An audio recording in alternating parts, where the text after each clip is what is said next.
दोस्तों, कभी एक वक्त था जब भारत में लोगों का अगर गाड़ी लेने का सपना होता था तो हर व्यक्ति यही चाहता था कि उसके पास एक एम्बेसडर कार हो। देश के प्रधानमंत्री व आम आदमी भी इस पर सवार हुआ करते थे। सालों से ये अपनी एक अलग ही पहचान बनाकर चलती थी, लेकिन आज ये गायब है। आप सबके लिए ये जानना दिलचस्प होगा कि भारत की सबसे मजबूत कार कही जाने वाली एम्बेसडर का सफ़र।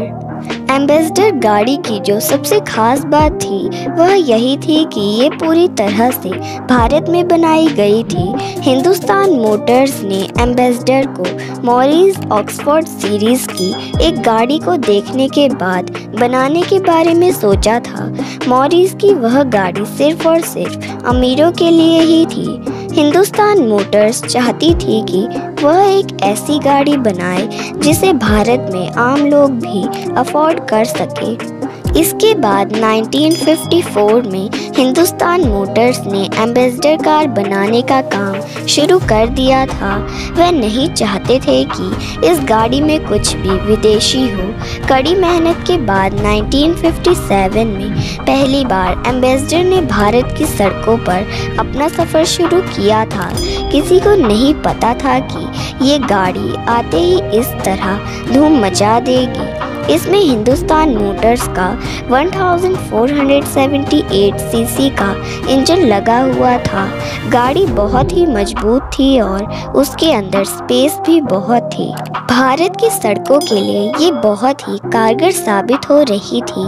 ऊबड़ खाबड़ सड़कों पर भी ये स्मूथ चला करती थी। इसकी सबसे बड़ी खासियत थी इसका इंजन, जो बाकी गाड़ियों के इंजन की तरह थोड़ी सी कठिनाइयां में दम नहीं तोड़ता था। एम्बेसडर ने उस दिन के बाद से कभी पीछे मुड़कर नहीं देखा।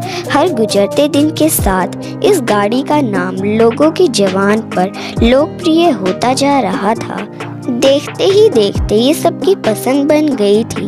अपने पहले मॉडल के सफल रहने के बाद से ही एम्बेसडर ने समय समय पर नए मॉडल बनाना भी शुरू कर दिया था। हर बदलते मॉडल के साथ वो और भी अच्छी होती जा रही थी। एम्बेसडर को बनाने वालों ने भी नहीं सोचा था कि उनकी कार लोगों को इस कदर भाएगी। एम्बेसडर हर किसी की पसंद बन चुकी थी। लोगों के बीच इसकी मांग इतनी बढ़ चुकी थी कि इसकी मैन्युफैक्चरिंग लिमिट तक को भी बढ़ाना पड़ गया था। देखते ही देखते एम्बेसडर भारत की सबसे सफल कार बन गई थी। एम्बेसडर बाकी गाड़ियों की तरह जल्दी खराब नहीं होती थी। यही कारण था कि कोई भी इसे खरीदने के बाद निराश नहीं होता था। एम्बेसडर ने उस समय इतिहास रच दिया था जब इसमें BMW का इंजन लगाया गया था। उसे अपने साथ जोड़ते ही ये भारत की पहली डीजल कार बन चुकी थी। कहते हैं कि एक वक्त पर इस कार की मांग इतनी थी कि सिर्फ 167 एम्बेसडर कार तो सरकारी लोग ही ले लिया करते थे, फिर चाहे वो कोई बड़े ऑफिसर, नेता या देश के प्रधानमंत्री ही क्यों ना हो। हर किसी के लिए एम्बेसडर पहली पसंद थी।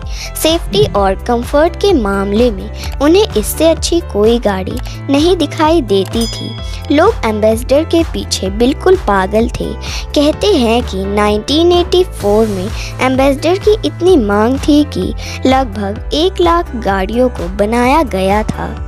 2004 में तो हिंदुस्तान मोटर्स ने इतिहास ही रच दिया था जब उन्होंने 9 लाख एम्बेसडर का प्रोडक्शन किया था। अगर कुछ सालों पहले का माहौल याद करें तो आपको सड़क पर काली पीली रंग की टैक्सी चलती याद आ जाएगी। आज तो ऑनलाइन टैक्सी मिलने लगी है, लेकिन कभी वक्त था कि जब ये एम्बेसडर टैक्सी ही लोगों की सवारी थी। इसमें अमीर गरीब कोई भी सवारी कर सकता था। इसकी सबसे बढ़िया बात थी कि ये बहुत ही कंफर्ट वाली सवारी थी।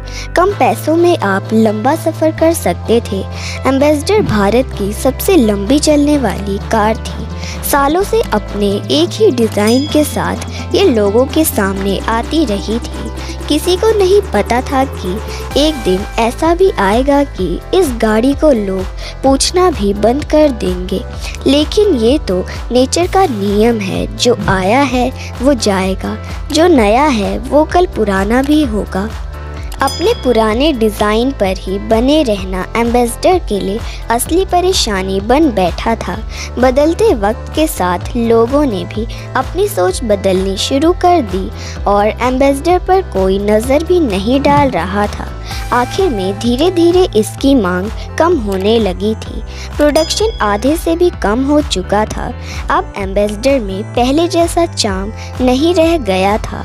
2014 के आते ही हिंदुस्तान मोटर्स ने ये घोषित कर दिया कि वह अब और एम्बेसडर गाड़ियां नहीं बनाएंगे। तो ये थी एम्बेसडर की एपिक हिस्ट्री। वीडियो अच्छी लगी तो वीडियो को लाइक करते हुए चैनल को सब्सक्राइब कर लें, क्योंकि हमें आपके सपोर्ट का इंतज़ार रहेगा।